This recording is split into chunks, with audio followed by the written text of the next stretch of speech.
ముస్లిం రాజ్యంలో హిందూ దేవాలయం, అది కూడా ముస్లిం మందిరితో కలిసి యునైటెడ్ అరబ్ ఎమిరేట్స్ లో ప్రారంభించారు భారత ప్రధాని నరేంద్ర మోడీ. మత సహనానికి, ప్రపంచ ఐక్యతకు ఇది నిదర్శనమన్నారు మోడీ. అంతేకాదు, మానవాళి చరిత్రలో ఇదో కొత్త సువర్ణాధ్యాయం అన్నారు. అబుదాబిలో స్వామి నారాయణ ఆలయం నిజంగా ఓ అద్భుతం. ఇది యుఏఈలోనే రెండవ హిందూ ఆలయం. ఈ ఆలయం నిర్మించింది స్వామి నారాయణ్ సంస్థ. ప్రపంచవ్యాప్తంగా ఉన్న 1200 ఆలయాల్లో ఒకేసారి గ్లోబల్ హారతి కార్యక్రమాన్ని కూడా నిర్వహించింది. ఈ ఆలయ ప్రారంభోత్సవానికి ఆ దేశ మంత్రి అయిన షేక్ నహ్యాన్ కూడా హాజరవడం కొసమెరుపు. మామూలుగా అరబ్బులు హిందూ ప్రాంగణంలోకి రారు, కానీ యుఏఈ అధ్యక్షుడు సరికొత్త చరిత్ర సృష్టించారని చెప్పొచ్చు. ఇప్పుడు యుఏఈ సెగల్లో Burj Khalifa, future museum, Zayed మసీద్ తో పాటు స్వామి నారాయణ ఆలయం కూడా చేరింది. ఈ గుడి ఒక అద్భుత నిర్మాణం. మొత్తం రాతితోనే నిర్మించిన ఈ ఆలయం గల్ఫ్ కంట్రీస్ లోని హిందువులకు గొప్ప వరమని చెప్పొచ్చు. స్వామి నారాయణ ఆలయం మొత్తం 27 ఎకరాల సువిశాలమైన విస్తీర్ణంలో నిర్మించారు. అయితే ఈ గుడి నిర్మాణాన్ని 700 కోట్లతో బిఏపిఎస్ సంస్థ నిర్మించింది. ఇప్పటికే యుఏఈలో ఓ ఆలయం ఉంది. ఇది రెండవ అతిపెద్ద గుడి. ఈ ఆలయ నిర్మాణం 2022లో ఎమిరేట్స్ మంత్రి షేక్ నహ్యాన్ బిన్ ముబారక్ ప్రారంభించారు. కానీ శంకుస్థాపన మాత్రం 2019లోనే జరిగింది. ఆలయ నిర్మాణానికి స్థలం సమస్య రావడంతో మొదట ఇచ్చిన 13 ఎకరాలకు అదనంగా రాజు మరో 14 ఎకరాలను విరాళంగా ఇచ్చారు. ఈ గుడి కూడా అయోధ్య ఆలయం నిర్మాణం మాదిరిగానే శిలతో నిర్మించారు. గుజరాత్ నుంచి రామాలయంకు వాడిన పింక్ స్టోన్ నే అక్కడకు తరలించారు.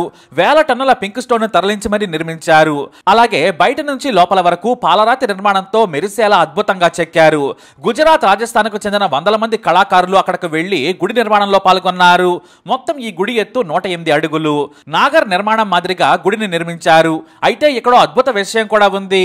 అరబ్ కంట్రీలోనే హిందూ ఆలయాన్ని నిర్మించినా కూడా మొత్తం ఎమిరేట్స్ ను సూచించేలా 7 శిఖరాలు ఉండేలా డిజైన్ చేయడం విశేషం. ఇక గుడి అంటే నది పక్కన ఉంటేనే అందం.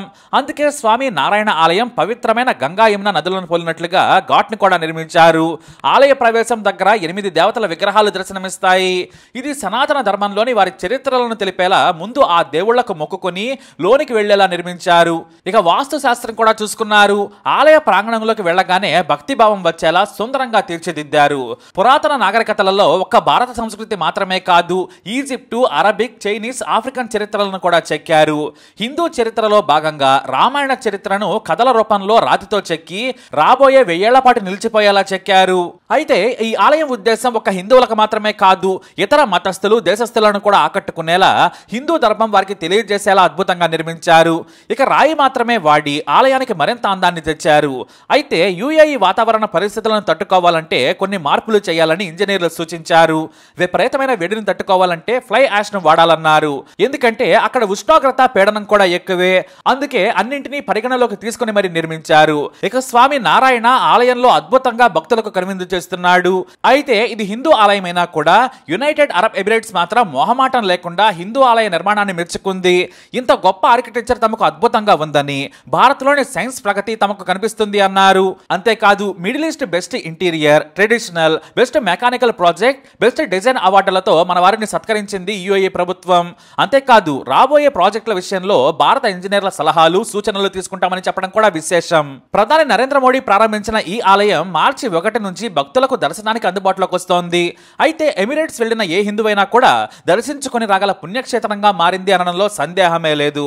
మొత్తానికి హిందుత్వం ప్రపంచం మొత్తం వ్యాపిస్తుంది అనడానికి ఇదో ఉదాహరణ. మరి ఈ ఆలయంపై మీరేమంటారు? మీ అభిప్రాయాన్ని కమెంట్ ద్వారా తెలియజేయండి. వీడియోని లైక్ చేయండి, షేర్ చేయండి, మా ఛానల్ని సబ్స్క్రైబ్ చేసుకోండి.